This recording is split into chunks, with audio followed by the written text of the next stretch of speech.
Student preparation channel पे स्वागत है आपका। पहली बार स्टूडेंट प्रिपरेशन चैनल पे है तो चैनल को आप सब्सक्राइब कर लीजिएगा, शेयर करिएगा, बेल आइकन को प्रेस कर लीजिएगा, जिससे कि जब भी मैं कोई नया वीडियो अपलोड करूं आपको नोटिफिकेशन मिल सके। आज RO ARO 2017 प्रारंभिक परीक्षा का सॉल्व हल प्रस्तुत करा रहे हैं हम। पार्ट सेकेंड है। पार्ट फर्स्ट में प्रश्न नंबर 1 से 45 तक का, ये पार्ट सेकेंड है प्रश्न नंबर 46 है। चलिए दोस्तों, अब देर नहीं करते, आज का वीडियो शुरू करते हैं। प्रश्न नंबर 46, भारतीय संविधान के निम्नलिखित में से किस अनुच्छेद के द्वारा अस्पृश्यता की समाप्ति की व्यवस्था? अनुच्छेद 14, अनुच्छेद 15, 16, अनुच्छेद 17। इसका सही उत्तर ऑप्शन डी अनुच्छेद 17। भारतीय संविधान के भाग 3 में 6 मौलिक अधिकारों का वर्णन अनुच्छेद 12 से 35 तक किया गया है। अनुच्छेद 14 से 18 तक में प्रथम मौलिक अधिकार समता के अधिकार को लेकर प्रश्न नंबर में उल्लेखित अनुच्छेद और उनके संगत प्रावधान नियम। अनुच्छेद 14 विधि के समझ समानता। अनुच्छेद 15 धर्म, मूलवंश, जाति, लिंग या जन्म स्थल के आधार पर विभेद का प्रतिषेध। अनुच्छेद 16 लोक नियोजन के विषय में अवसर की समानता। अनुच्छेद 17 अस्पृश्यता का अंत। अनुच्छेद 18 उपाधियों का अंत। प्रश्न नंबर 47, भारतीय संविधान के अनुच्छेद 1 के अनुसार किसी राज्य की विधानसभा के सदस्य की न्यूनतम तथा अधिकतम संख्या क्रमशः हो सकती है? इसका सही उत्तर 500। संविधान के अनुच्छेद 1 से 70 में विधानसभाओं की संरचना वर्णित है। अनुच्छेद 1 से 70 के अनुसार अनुच्छेद 333 के उपबंधों के अधीन रहते हुए प्रत्येक राज्य की विधानसभा उस राज्य में प्रादेशिक निर्वाचन क्षेत्रों से प्रत्यक्ष निर्वाचन द्वारा चुने गए 500 में से अधिकतम और 60 से न्यूनतम सदस्यों से मिलकर बनेगी। अर्थात अनुच्छेद 333 के अनुसार आंग्ल भारतीय की विधानसभा में नियुक्ति को सम्मिलित करते हुए अधिकतम संख्या 500 होना चाहिए। प्रश्न नंबर 48, निम्नलिखित में से कौन सा युग्म सही सम्मिलित नहीं है? संस्था स्थापना का वर्ष, केंद्रीय अन्वेषण ब्यूरो 1963, केंद्रीय सतर्कता आयोग 1964, भ्रष्टाचार निरोधक कानून 1985, प्रवर्तन निदेशालय 2000।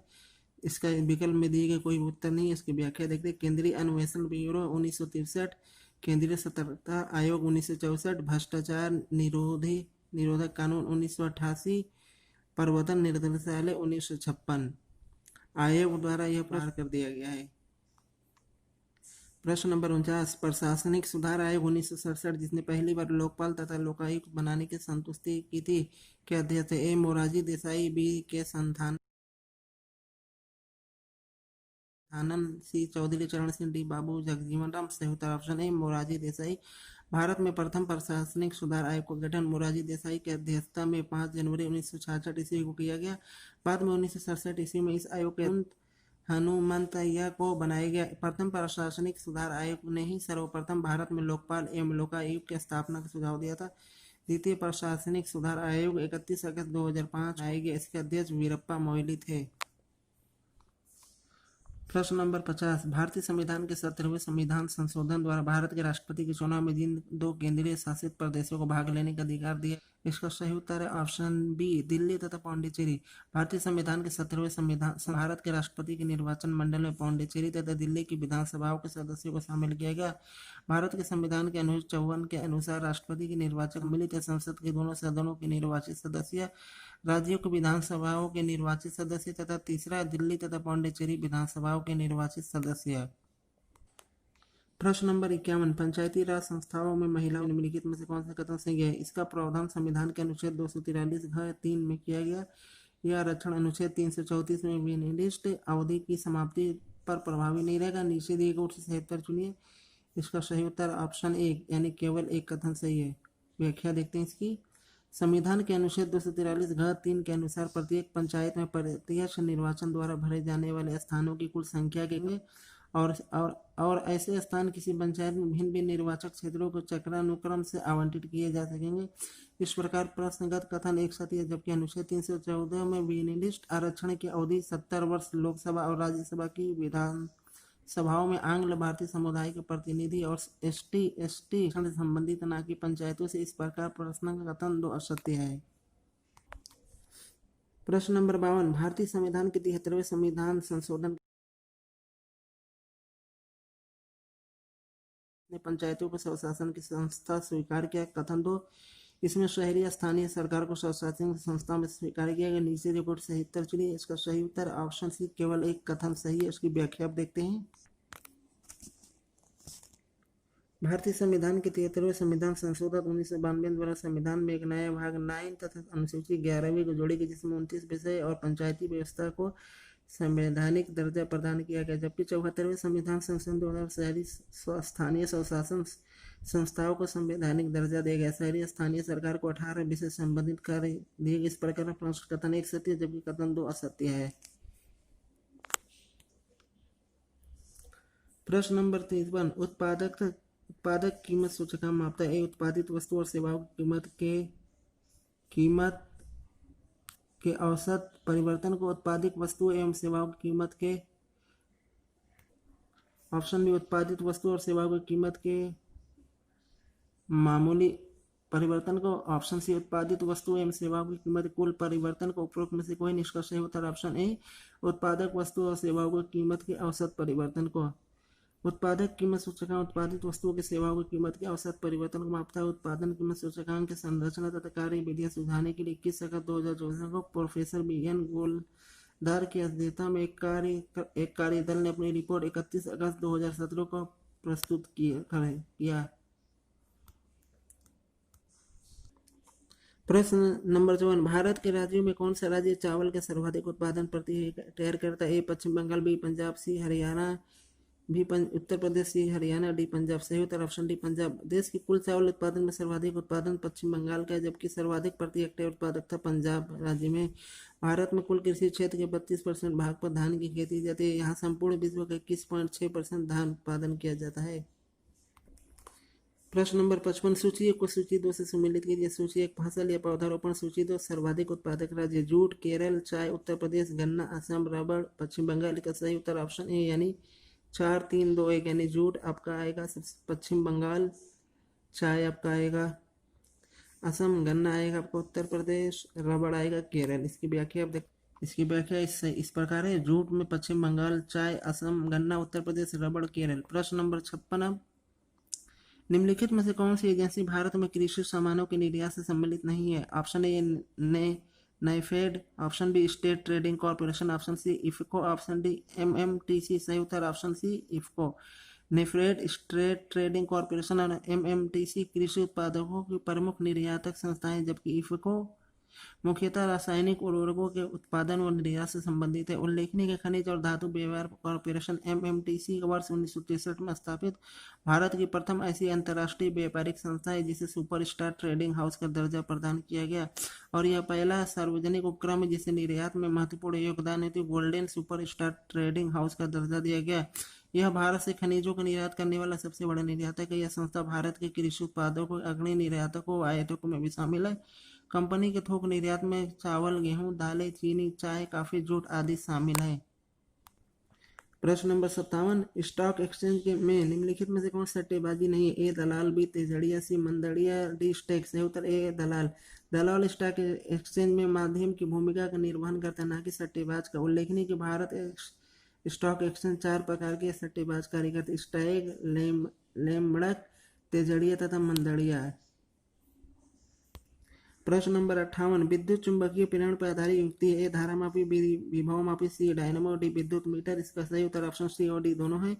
डायनेमो यांत्रिक ऊर्जा को विद्युत ऊर्जा में, जबकि विद्युत मीटर विद्युत ऊर्जा को यांत्रिक ऊर्जा में रूपांतरित करता है। दोनों विद्युत चुंबकीय प्रेरण पर आधारित युक्तियां हैं। किसी चालक को किसी परिवर्तित चुंबकीय क्षेत्र में रखने पर उस चालक के सिरों के बीच विद्युत बल उत्पन्न होने को विद्युत चुंबकीय प्रेरण कहा जाता है। आयोग ने के उत्तर में इस प्रश्न का उत्तर सी माना गया है। प्रश्न नंबर 59, ताप के निम्नलिखित में से किस पैमाने में ऋणात्मक मान नहीं होता। ए सेल्सियस, बी फ़ारेनहाइट, सी केल्विन, डी रीम्यूअर। सही उत्तर ऑप्शन सी केल्विन। प्रश्न नंबर 60 देखते हैं। दो समान द्रव्यमान की वस्तुओं की गतिज ऊर्जा का अनुपात 4:9 तो उनके वर्गों का अनुपात है। इसका सही उत्तर ऑप्शन बी 2:3। इसकी अब व्याख्या देख लीजिए, अलग से वीडियो में मैथ होगा।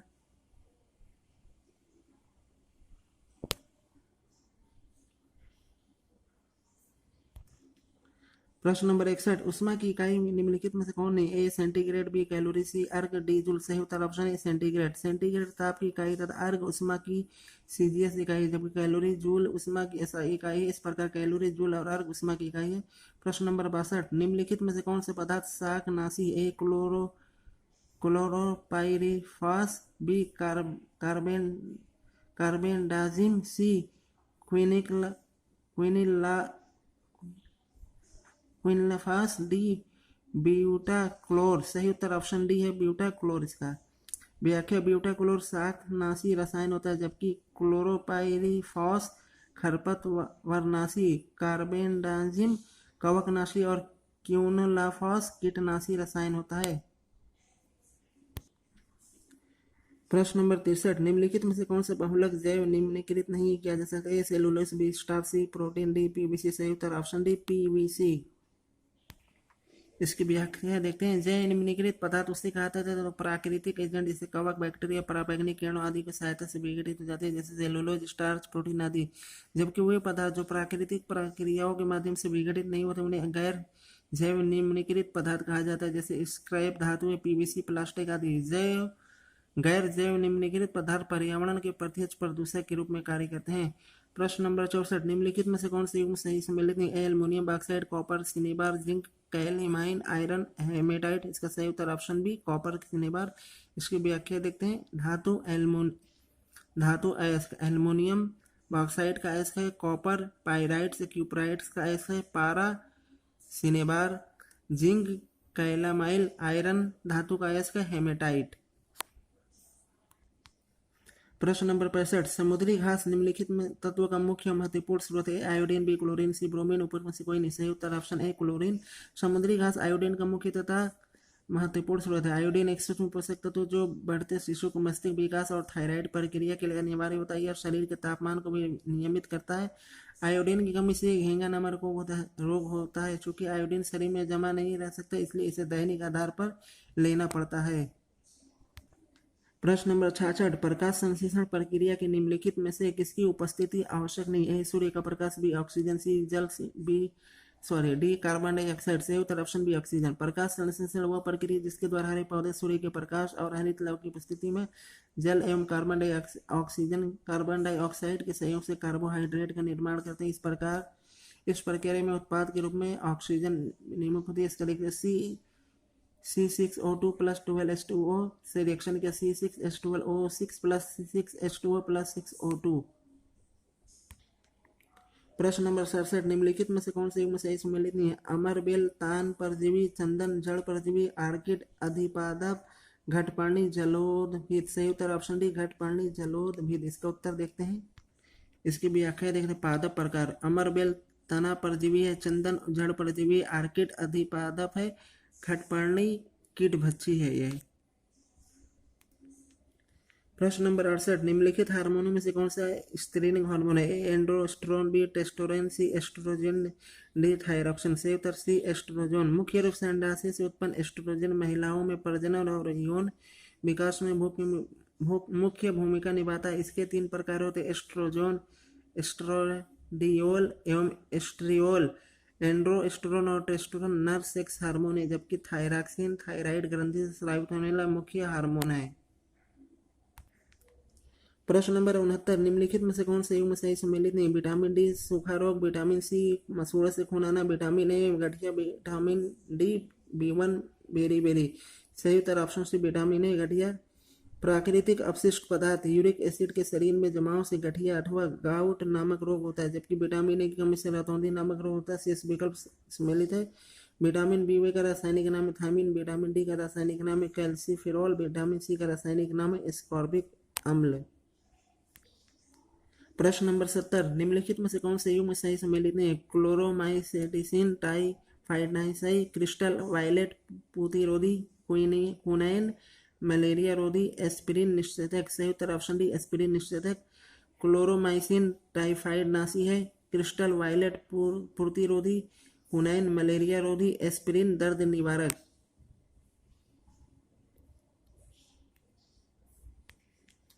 प्रश्न नंबर 71, एक सामान्यतः 70 ग्राम भार वाले वयस्क मनुष्य में रक्त की कुल मात्रा लगभग होती है? 6000 मिली, बी 5000 मिलीलीटर, सी 4000 मिलीलीटर, डी 3000 मिलीलीटर। सही उत्तर ऑप्शन बी 5000 मिलीलीटर। इसकी व्याख्या देखते हैं। एक सामान्य वयस्क में रक्त की मात्रा उसके कुल भार का लगभग 7% होती है। रक्त की मात्रा इक्वल 70 × 7/100 इक्वल 4.9 ग्राम, लगभग 5000 मिलीलीटर। प्रश्न नंबर 72, निम्नलिखित में से कौन से एंजाइम प्रोटीनों को एमिनो अम्ल में विघटित करता है? A pepsin, B lactose, C urea, D zymase. सही उत्तर option A pepsin. Lactose enzyme lactose को ग्लूकोज और और ग्लू, ग्लू, ग्लूकोज और गैल्टोस में विघटित करता है। जाइमेज एंजाइम ग्लूकोज और फ्रक्टोज को अल्कोहल और कार्बन डाइऑक्साइड में परिवर्तित करता है। और यूरिया एंजाइम यूरिया का जल अपघटन कार्बन डाइऑक्साइड और अमोनिया में करता है, जबकि पेप्सिन एंजाइम प्रोटीन को अमीनो अम्ल में विघटित करता है। प्रश्न नंबर 73, जीवाणु भोजियों के संबंध में निम्न में से कौन सा कथन सही नहीं? कथन एक, जीवाणु भोजी विषाणु होते हैं जो जीवाणुओं को संक्रमित करते हैं। जीवाणु भोजी आनुवंशिक अभियांत्रिकी में प्रयुक्त होते हैं। इसका सही उत्तर ऑप्शन सी 1 और 2 दोनों सही है। बैक्टीरियोफेज या जीवाणु भोजी ऐसे विषाणु होते हैं जो केवल जीवाणुओं के ऊपर आश्रित रहते हैं और उन्हें संक्रमित करते हैं। इसमें डीएनए पाया जाता है। ये आनुवंशिक अभियांत्रिकी में प्रयुक्त होते हैं। इस प्रकार दोनों कथन सत्य हैं। प्रश्न नंबर 74, मकड़ियों द्वारा उत्पादित रेशम कहलाता है? ए टसर रेशम, बी मूंगा रेशम, सी ग्रॉसमर रेशम, डी अहिंसा रेशम। सही उत्तर ऑप्शन सी गॉसमर रेशम। मकड़ियों द्वारा उत्पादित रेशम को गॉसमर रेशम कहा जाता है। जर्मनी के अर्लेगन न्यूबर्ग स्थित फेडरिक अलेक्जेंडर विश्वविद्यालय के शोधकर्ताओं के अनुसार ग्रॉसमर रेशम कृत्रिम दिल के ऊतकों बनाने में कारगर हो सकता है। उल्लेखनीय है कि रेशम की संरचना व यांत्रिक स्थिरता देने का कार्य फाइब्रोनिन प्रोटीन करता है। प्रश्न नंबर 75, निम्नलिखित में से कौन से युग्म सही सम्मिलित नहीं है? फसल, प्रजाति फसल, सरसों, वरुणा, मटर, सपना, अलसी, सूर्या, मूंगफली, कौशल। सही उत्तर ऑप्शन सी अलसी, सूर्या। इसकी व्याख्या देखते हैं। फसल, प्रजाति, सरसों, वरुणा, मटर, सपना, पपीता, सूर्या, मूंगफली, कौशल। अलसी की प्रमुख प्रजाति है गरिमा, श्वेता, शुभ्रा, लक्ष्मी, 27, पद्मिनी, शेखर, शारदा, मऊ, आजाद, गौरव, सिख, रश्मि, पार्वती, रुचि। अलसी की बुआई अक्टूबर के अंतिम सप्ताह से नवंबर के प्रथम सप्ताह तक की जाती है। इसकी बुआई का बीजदार बीज उद्देश्य प्रजातियों के लिए 30 किलोग्राम पर हेक्टेयर तथा द्वि उद्देश्य प्रजातियों के लिए 50 किलोग्राम पर हेक्टेयर है। प्रश्न नंबर 76, निम्नलिखित में से कौन सा कथन सही नहीं? कथन है, इसका सही उत्तर डायरेक्ट में उत्तर बोलता हूँ। कथन झूठ कंड यानी फॉल्ट, इसमें जौ में पाए जाने वाले रोग, फफूंदी जनित रोग, झूठ कंड का संबंध धान की फसल से ना कि जौ से। इस प्रकार विकल्प सी असत्य है, जबकि शेष फसल और रोग सही सुमेलित है। प्रश्न नंबर 77, लाइफाई के संबंध में निम्नलिखित कथनों में से कौन सा कथन सही नहीं है? लाइफाई कथन एक, लाइफाई का विस्तृत रूप लाइट फिडेलिटी प्रकाश है। दूसरा, भारत में लाइफाई का सफल परीक्षण 19 जनवरी 2018 को सूचना एवं प्रसारण मंत्रालय ने किया। तीसरा, लाइफाई द्वारा 10 GB पर सेकेंड डाटा को 1 किलोमीटर परिधि में भेजा जा सकता है। इसका क्रियान्वयन ऑप्टिकल फाइबर नेटवर्क द्वारा किया जाता है। विकल्प डी इसका गलत है। लाइफाई एक वायरलेस ऑप्टिकल नेटवर्किंग तकनीक है जिसमें डेटा के संचरण के लिए प्रकाश उत्सर्जक डायोड का प्रयोग किया जाता है। 29 जनवरी 2018 को इलेक्ट्रॉनिक एवं सूचना प्रौद्योगिकी मंत्रालय द्वारा पायलट प्रोजेक्ट के द्वारा लाइफाई का सफल परीक्षण किया गया था। विकल्प डी को छोड़कर सभी कथन सत्य हैं। प्रश्न नंबर 78, ट्राई निम्नलिखित में से किस क्षेत्र की नियामक संस्था है? इसका सही उत्तर ऑप्शन डी दूरसंचार। भारत में दूरसंचार सेवाओं पर नियंत्रण जो केंद्र सरकार द्वारा 20 जनवरी 1997 को भारत दूरसंचार विनियामक प्राधिकरण था ट्राई की स्थापना की। इसका संबंध भारत में दूरसंचार सेवाओं के उन्नयन एवं विकास से है। प्रश्न नंबर 79, सूची को सूची 2 से सुमेलित कीजिए। सूची 1 राष्ट्रीय उद्यान, सूची 2 राज्य। इंताकी झारखंड, बेतला तमिलनाडु, सिरोही नागालैंड, गोइंडी मणिपुर। सही उत्तर ऑप्शन सी यानी 3, 1, 4, 2। इसकी व्याख्या देते हैं। इंतानकी नागालैंड में, बेतला झारखंड, सिरोही मणिपुर में, गोइंडी तमिलनाडु में। प्रश्न नंबर 80, पृथ्वी का सर्वाधिक बृहद पारिस्थितिकी तंत्र निम्नलिखित में से कौन सा? ए जलमंडल, बी जीवाश्म, सी स्थलमंडल, डी जैवमंडल। सही उत्तर ऑप्शन डी जैवमंडल। पृथ्वी का सर्वाधिक बृहद पारिस्थितिकी तंत्र जैवमंडल है। जीवमंडल सामान्य रूप से पृथ्वी की सतह के चारों ओर व्याप्त एक आवरण है जिसके अंतर्गत जंतुओं तथा वनस्पतियों का जीवन बिना किसी रक्षक साधन के संभव होता है। जीवमंडल मुख्य रूप से 3 संगठनों से निर्मित है: जैविक संगठक, अजैविक संगठक तथा ऊर्जा संगठक। प्रश्न नंबर 81, पारिस्थितिकी तंत्र के संदर्भ में निम्नलिखित कथनों पर विचार कीजिए। कथन एक, स्वपोषी स्तर पर उत्पादन को प्राथमिक उत्पादन कहा जाता है। द्वितीयक उत्पादक के संदर्भ पर पोषी स्तर के उत्पादन से। इसका सही उत्तर ऑप्शन सी विकल्प दोनों सही है। प्रश्न दोनों कथन सत्य है।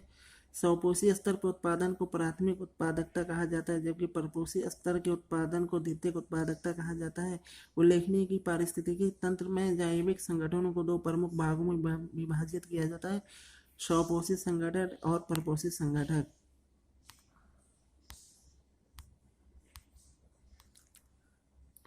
प्रश्न नंबर 82, एक पारिस्थितिकी तंत्र में ऊर्जा की मात्रा एक पोषण स्तर से अन्य पोषण स्तर में के पश्चात बढ़ती है। ऑप्शन बी घटती है, ऑप्शन सी स्थिर रहती है, ऑप्शन डी बढ़ सकती है घट सकती है। सही उत्तर ऑप्शन बी घटती है। पारिस्थितिकी तंत्र में ऊर्जा का स्थानांतरण एक दिशीय होता है। यह प्राथमिक उत्पादों से उत्तर पोषण स्तरों में जाती है और इस स्थानांतरण में ऊर्जा का ह्रास होता है। इसके लिए रेमंड लिंडमैन ने 10% का नियम दिया, जिसके अनुसार एक पोषण स्तर से दूसरे पोषण स्तर में ऊर्जा के स्थानांतरण में मात्र 10% ऊर्जा ही संचित हो पाता है। प्रश्न नंबर 83, निम्नलिखित में से किस प्रकार के वनों में अधिकतम पादप विविधता पाई जाती है? उष्णकटिबंधीय आर्द्र पर्वत वन, बी उपोष्ण कटिबंधीय पर्वतीय वन, सी शीतोष्ण आर्द्र वन, डी उष्णकटिबंधीय सदाबहार वन। सही उत्तर ऑप्शन डी उष्णकटिबंधीय सदाबहार वन। उष्णकटिबंधीय सदाबहार वनों में अधिकतम पादप विविधता पाई जाती है। भूमध्य रेखा के दक्षिणी उत्तर में लगभग 28 डिग्री के भीतर पाए जाने वाले वनों को उष्णकटिबंधीय सदाबहार वन कहा जाता है। ये वन पादप तथा प्राणियों के विकास एवं वृद्धि के अनुकूलन दशाएं प्रदान करते हैं, क्योंकि इनमें वर्ष भर उच्च वर्षा तथा तापमान रहता है। प्रश्न नंबर 84, भारत के राज्य में उत्तर प्रदेश निम्नलिखित में से किस फसलों में अग्रणी है? इसका सही उत्तर ऑप्शन बी गेहूं, आलू, गन्ना। भारत के राज्य में उत्तर प्रदेश गेहूं, गन्ना और आलू का शीर्ष उत्पादक है, जबकि चावल के सर्वाधिक उत्पादक पश्चिम बंगाल और मूंगफली तथा कपास का शीर्ष उत्पादक राज्य गुजरात है। प्रश्न नंबर 85, प्रथम दीनदयाल हस्तकला संकुल व्यापार सुविधा केंद्र अवस्थित है? ए आगरा, बी वाराणसी, सी कानपुर, डी गोरखपुर। सही उत्तर ऑप्शन बी वाराणसी। प्रथम दीनदयाल हस्तकला संकुल व्यापार सुविधा केंद्र वाराणसी में स्थित है। उल्लेखनीय इस केंद्र की आधारशिला नवंबर 2014 में रखी गई, जिसे 22 सितंबर 2017 को प्रधानमंत्री द्वारा राष्ट्र को समर्पित किया गया। इस केंद्र की स्थापना का प्रस्ताव वित्त मंत्रालय द्वारा 2014-15 के बजट में किया गया था। प्रश्न नंबर 16, पंडित दीनदयाल उपाध्याय पशु चिकित्सा विज्ञान विश्वविद्यालय में गौ रक्षा अनुसंधान संस्थान अवस्थित है? इसका सही उत्तर ऑप्शन डी मथुरा में। व्याख्या देखते हैं। पंडित दीनदयाल उपाध्याय पशु चिकित्सा विज्ञान विश्वविद्यालय गौ रक्षा अनुसंधान मथुरा में अवस्थित है। प्रश्न नंबर 87, नोएडा उत्तर प्रदेश के किस जिले में अवस्थित है? इसका सही उत्तर ऑप्शन ए गौतम बुद्ध नगर। नोएडा अर्थात new Okhla industrial development authority Uttar Pradesh के गौतम बुद्ध नगर जिले में अवस्थित है। यह राष्ट्रीय राजधानी क्षेत्र का एक उपनगर है। उल्लेखनीय है कि नोएडा और ग्रेटर नोएडा दोनों उत्तर प्रदेश के गौतम बुद्ध नगर जिले में अवस्थित है। प्रश्न नंबर 88, उत्तर प्रदेश के वर्ष 2018-19 के बजट का आकार कितना था? इसका सही उत्तर ऑप्शन सी 4,28,384.52 करोड़।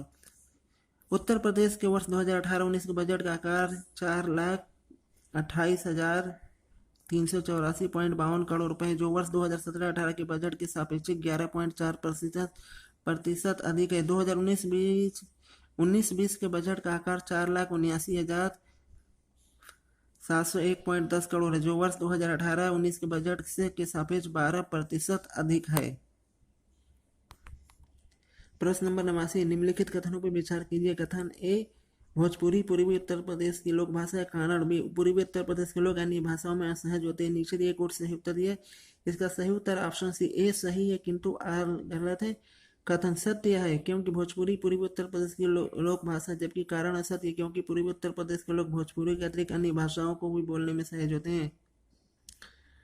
प्रश्न नंबर 90, निम्न उत्तर प्रदेश का कौन सा जनपद दशहरी आम का सर्वोच्च उत्पादक है? ए आगरा, बी लखनऊ, सी वाराणसी, डी प्रतापगढ़। सही उत्तर ऑप्शन बी लखनऊ।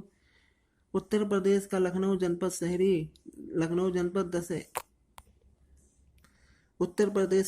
जनपद दशहरी आम का सर्वोच्च उत्पादक है। उल्लेखनीय कि दशहरी आम को भौगोलिक संकेतक का विशेष कानूनी दर्जा जीआई टैग प्राप्त है। एक अलग स्वाद और सुगंध के कारण दशहरी आम की विशेष पहचान है।